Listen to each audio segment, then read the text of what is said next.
अस्सलाम वालेकुम, welcome to my YouTube channel. आज मैं जिक्र करूंगा रमज़ान, ईद और ईद के बाद की ज़िंदगी के बारे में। रमज़ान में तो लोग नेकियां कमाते होंगे, उन्हें नेकियों करने का मौका मिलता होगा, लेकिन मैं जिक्र करूंगा रमज़ान में मिलने वाली इज़्ज़त के बारे में। क्योंकि रमज़ान में जो मुझे इज़्ज़त मिलती है वो पूरा साल कभी नहीं मिलती।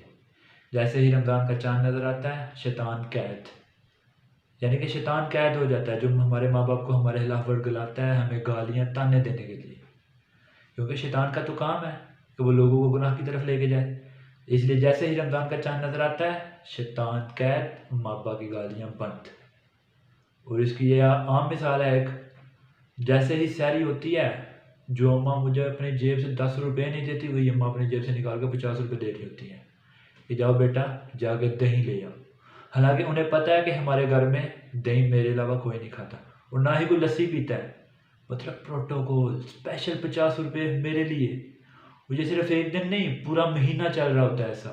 मतलब पूरा महीना प्रोटोकॉल मुझे मिल रहा होता है इस चीज़ का। जो अम्मा से मुझे आज तक गालियों के सिवा कुछ नहीं मिला, वो अम्मा 50 रुपये का खर्चा कर रही है मुझ पर डेली। मतलब जो अम्मा मुझे 50 रुपये बाल कटवाने के लिए नहीं देती, वो अम्मा मुझ पर डेली 50 रुपये का खर्चा कर रही है।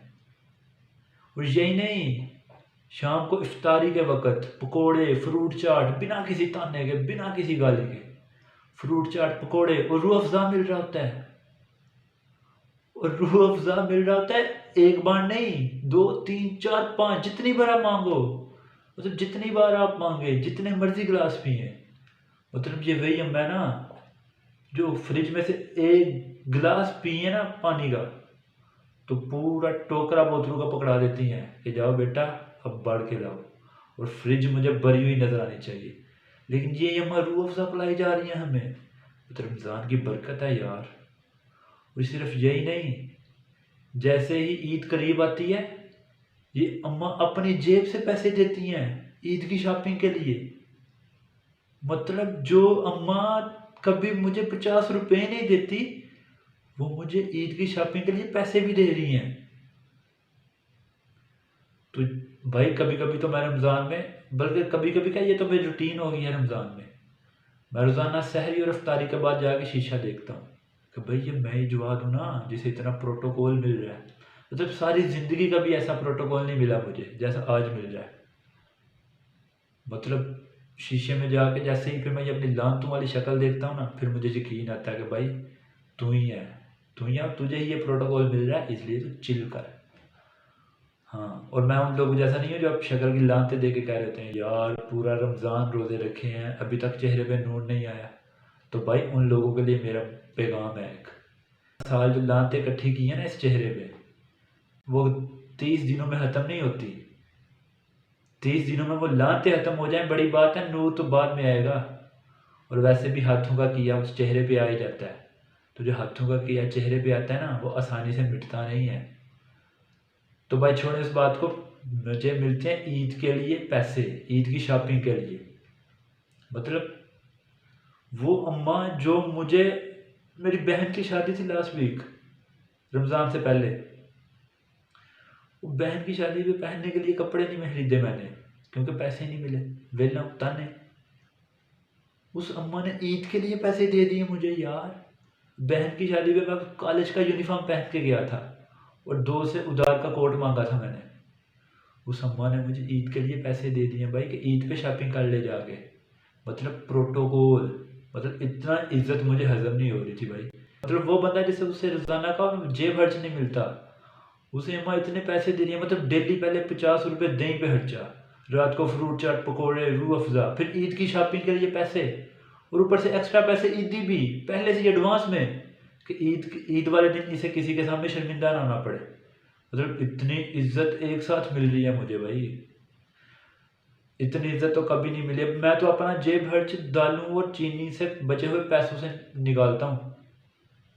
मतलब ओनली सोर्स ऑफ इनकम मेरा यही है कि मैं जो पैसे मुझे घर का सामान लाने के लिए बेचते हैं उनमें से बचते हैं, फट्टी लगाता हूँ बचते गए हैं, उनसे अपना जेब खर्च चलाता हूँ। और आज इकट्ठे मुझे इतने पैसे मिल रहे हैं, मतलब मुझ जैसे बंदे को तो हार्ट अटैक आ जाए भाई, इतनी इज्जत। और वो जो ओनली सोर्स ऑफ इनकम है ना मेरा, बाय द वे अब वो भी बंद कर दिया सूरत में। क्योंकि हम मुझसे नगद सामान मंगवाती नहीं है, बल्कि नगद क्या उधार भी नहीं मंगवाती। लेकिन दुकानदार को इसने बोल रखा है ये बंदा उधार दाल और चीनी के अलावा लेने आए तो इसे कतन मत दीजिएगा। तो भाई वो मेरा सोर्स ऑफ इनकम भी ख़त्म। मतलब और ये मुझे इतने पैसे दे रही हैं एक साथ, मतलब ये मुझ पर इतबार कैसे कर रही हैं। ये तो हलफ लेती हैं मुझसे पैसे देने से पहले मुझे कि भाई कि मैं इनका गलत इस्तेमाल नहीं करूँगा। और ये औरत मेरे हाथ में स्कूल की फ़ीस नहीं थी देती, ये बंदा कहीं खा ना जाए, खुद स्कूल जमा करवा के आती थी। और आज ईद पे इकट्ठे इतने ज़्यादा पैसे दे दिए मुझे। मतलब कुछ ना कुछ तो दाल में काला ज़रूर है। ऐसी बिल्कुल भी कोई बात नहीं है, क्योंकि शैतान बंद है वही वर्गलाते हैं अम्मा को। भाई अम्मा दिल की बहुत अच्छी हैं, ये तो साबित हो गया। भाई शैतान वर्गलाता है अम्मा को। लेकिन ये सुनहरी दौर भी ख़त्म होने वाला है, क्योंकि एक दो दिन में ईद का चाँद नज़र आने वाला है। और इस दफ़ा तो ईद का चाँद भी अचानक नज़र आ गया। मतलब ईद का ऐलान रात को 11:30 बजे हो रहा है। लोग ईद की खबर सुन के खुश हो रहे हैं और मेरी टांगें काँप रही हैं।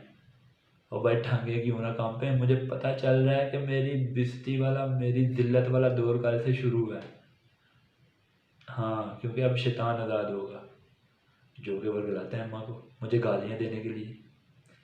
अब शैतान आज़ाद हो गया तो भाई मुझे तो कैद में जाना पड़ेगा ना।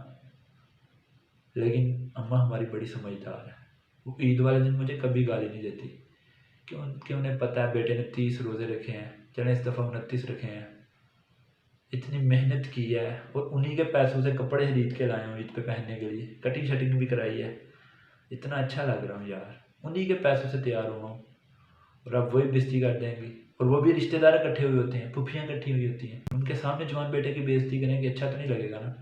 इसलिए वो ईद पे थोड़ा सा कंट्रोल कर लेती हैं। लेकिन ये जो फुफियाँ हैं ना, ये बात नहीं आती। इन्हें पता है किस मौके पे किस किस्म की बात करके फसाद फैलाना है हमने घर में। तो भाई ये तो पूरा साल अब्बा से जायदाद में हिस्सा मांगती रहती हैं, लेकिन ईद के दिन इन पे पता नहीं कौन सी सहावत का भूत सवार हुआ होता है। लेकिन उनके पीछे भी एक मकसद होता है। वो निकालती हैं जेब से 500 का नोट, रखती हैं मेरे हाथ में और साथ ये बात सुना देती हैं कि बेटा वैसे उम्र तो तुम्हारी ईदी देने की है, लेकिन चलो तुम्हारे पास कहाँ पैसे होंगे, नौकरी नहीं ना करते तुम पैसे तो नौकरी करने के बाद आते हैं, तुम रहे वेले। भाई इतनी बात सुन के वो 500 का नोट फाड़ने का दिल करता है, लेकिन क्या करें, वो ओनली इनकम है मेरी, इसलिए चुप करके जेब में डाल लेता हूँ। कान तो लाल हो रहे होते हैं, लेकिन क्या करें फिर, कायद आज़म की बेहरमती तो नहीं ना कर सकते उन्हें फाड़ के। लेकिन आपके कान तो लाल हो रहे होते हैं, लेकिन दूर से अम्मा के चेहरे पे जो लालगी आ रही होती है ना गुस्से से, और आंखें जो लाल हो रही होती हैं वो भी साफ नज़र आ रही होती है। लेकिन आप उस वक्त उसे इग्नोर कर रहे होते हैं, क्योंकि आपकी जेब में पैसे हैं। लेकिन भाई ईद भी जैसे कैसे ख़त्म होती है, अच्छा जैसे ईद की जैसे जैसे छुट्टियाँ ईद की ख़त्म हो रही होती हैं ना, बंदे की धड़कनें बढ़ना शुरू हो जाती हैं।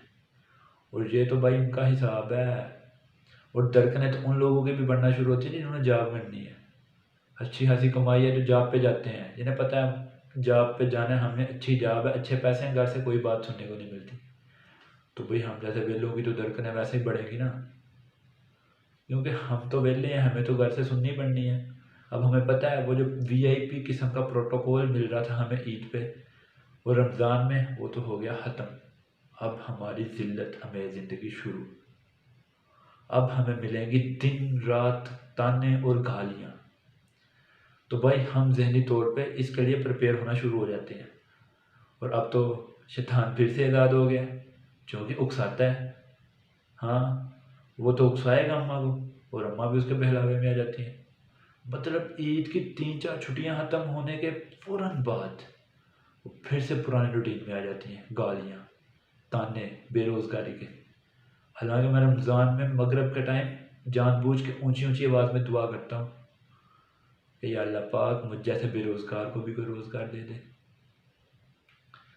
ताकि इनके जहन में ये बात बैठ जाए कि मैं जानबूझ के वेला नहीं हूँ, मुझे नौकरी नहीं मिल रही। लेकिन फिर भी ईद ख़त्म होते ही इनके जहन में ये बात आ जाती है कि ये बंदा तो जानबूझ के वेला है, ये तो हर डराम है, इसका तो काम करने को दिल ही नहीं करता। तो भाई ताने गालियाँ शुरू। रमज़ान और ईद तो गुजर जाता है, लेकिन भाई असल जो स्ट्रगल है ना वो ईद के बाद शुरू होती है, क्योंकि ईद के बाद वही जो जॉब है ना उन्हें जॉब पे जाना है वो स्ट्रेस, और जो हम जैसे वेले हैं उन्हें वेला रहना है वो स्ट्रेस। तो भाई हम भी ना ये चीज़ें इग्नोर करते हैं, अम्मा की गालियाँ, अब्बा के ताने, रिश्तेदारों की बातें, ये सब ना इग्नोर करके, क्योंकि हमें पता है इन सब के पीछे तो शैतान है और शैतान का तो काम है लोगों को बहकाना, इसलिए हम शैतान के बहकावे में बिल्कुल भी नहीं आते भाई। इसलिए हम चिल करते हैं, क्या करते हैं, चिल करते हैं। इसलिए आप भी ना अम्मा अब्बा की गालियों को ज़्यादा सीरियस ना लिया करें, और घर से भागने के जो फजूल ख्याल आते हैं ना दिमाग में उन्हें निकाल दें और चिल करें, क्योंकि शैतान के बहकावे में बिल्कुल भी नहीं आना। एक दिन नौकरी लग जाएगी यार, सारी उम्र नौकरी तो करनी है। अगर वीडियो पसंद आए तो चैनल को सब्सक्राइब कीजिएगा और वीडियो को लाइक और शेयर ज़रूर कीजिएगा। मिलते हैं नेक्स्ट वीडियो में। अस्सलाम वालेकुम।